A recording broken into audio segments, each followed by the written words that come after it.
প্রণমিয়া পাটনি কহিছে জোড় হাতে, আমার সন্তান যেন থাকে দুধে ভাতে। সৃষ্টির আদি যুগ থেকেই প্রত্যেক পিতামাতার একটাই প্রার্থনা, তাদের সন্তান যেন দুধে ভাতে থাকে। বাঙালি হিন্দুদের কাছে তার সন্তানের রক্ষাকর্ত্রী রূপে সদা বরাভয় দান করে আসছেন মা ষষ্ঠী। কিন্তু আজ আপনাদের এমন এক জায়গায় নিয়ে যাব যেখানে সন্তানবতী মা ও সন্তানের রক্ষাকর্তা স্বয়ং মহাদেব শিব। তিনি এখানে বাবা পঞ্চানন নামে পূজিত হন। আর বাবা পঞ্চানন যেখানে প্রধানত এই রূপে বহুকাল ধরে পূজিত হয়ে আসছেন, সেই স্থানের নাম প্রসাদপুর। হুগলি জেলার রাজবলহাটের একেবারে কাছেই অবস্থিত সবুজে মোড়া একটি সুন্দর গ্রাম এই প্রসাদপুর। বাংলার বিভিন্ন প্রান্ত থেকে ভক্তবৃন্দ এখানে মূলত সন্তান লাভের ও সন্তানের সুস্থ জীবনের মানত করে উপস্থিত হন বাবা পঞ্চাননের শ্রীচরণে। আমরা বরগাছিয়া হয়ে জগৎবল্লভপুর দিয়ে প্রসাদপুর পৌঁছালাম। যাওয়ার পথের প্রাকৃতিক সৌন্দর্য আপনার মন হরণ করবেই। দিগন্ত বিস্তৃত ধান ক্ষেতের বুক চিরে চলে গেছে মসৃণ রাস্তা। চারিদিকে সবুজ ধান ক্ষেত দেখে মনে হয় যেন ধরণী তার সবুজ আঁচল ছড়িয়ে রেখেছে।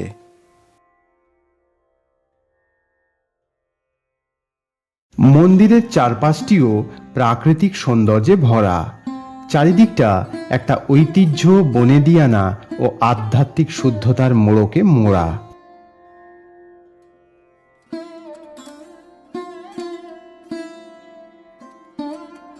মন্দিরের গর্ভগৃহের ছবি তোলা নিষিদ্ধ ছিল, তাই বাইরে থেকেই আপনাদের মন্দির দর্শন করালাম। তবে বাবা পঞ্চানন এখানে একটি দৈব শিলারূপে পূজিত। প্রায় সারা দিনই অগণিত সন্তানের পিতামাতা ও পরিবার পরিজন তাদের সন্তানের দীর্ঘায়ু ও সুস্থতার কামনা নিয়ে এখানে উপস্থিত হয়। শোনা গেল বহু বছর ধরে অগণিত সন্তানহীনা মাতার কোল আলোকিত হয়ে সন্তান এসেছে বাবা পঞ্চাননের কৃপায়। মন্দিরের মধ্যে রয়েছে প্রাচীনত্বের স্বাক্ষর। দালানে অসংখ্য শিশুর মিষ্টিমধুর ছবি টাঙিয়ে দিয়ে গেছে তাদের অভিভাবকরা।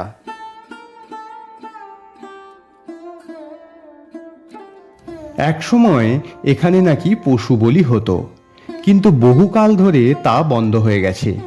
এখন এখানে মূলত ফলমূল বলি হয়। সন্তানের অন্নপ্রাশনের মুণ্ডন এখানে সম্পন্ন হয়।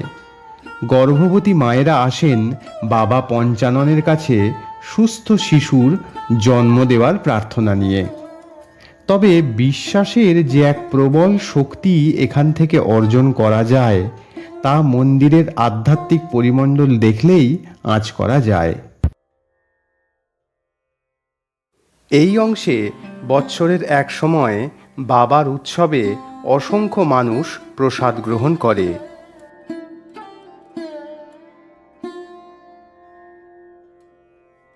মন্দিরের সামনের দালানে রয়েছে অসংখ্য শিশুর ছবি টাঙানো। সন্তানের পিতামাতা তার সন্তানের মঙ্গল কামনার জন্য বাবার দরবারে তাদের সন্তানের ছবি ঝুলিয়ে দিয়ে যায়। মন্দিরের পাশেই রয়েছে একটি অন্নকূটের স্থান এবং একটি দুর্গা দালান। উৎসবের সময় বহু পুণ্যার্থী এখানে বাবার প্রসাদ গ্রহণ করেন। মন্দিরটির মহিমা এতই বিচিত্র যে এখানে একবার এলে বারবার আসতে মন চায়।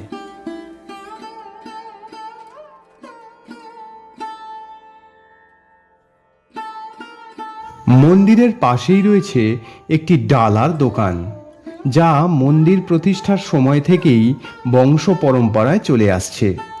পূজার সমস্ত সামগ্রী এখান থেকেই পাওয়া যায়।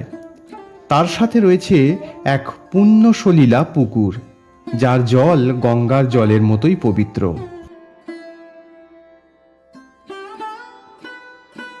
এই স্থানটিতে বৎসরের এক সময় বাবার উৎসবে অসংখ্য মানুষ প্রসাদ গ্রহণ করে।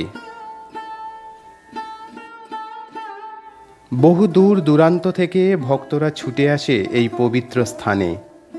এই স্থানটিতে ভক্তরা তাদের মনস্কামনা বাবার কাছে জানিয়ে কিছু একটা বেঁধে দিয়ে যায়।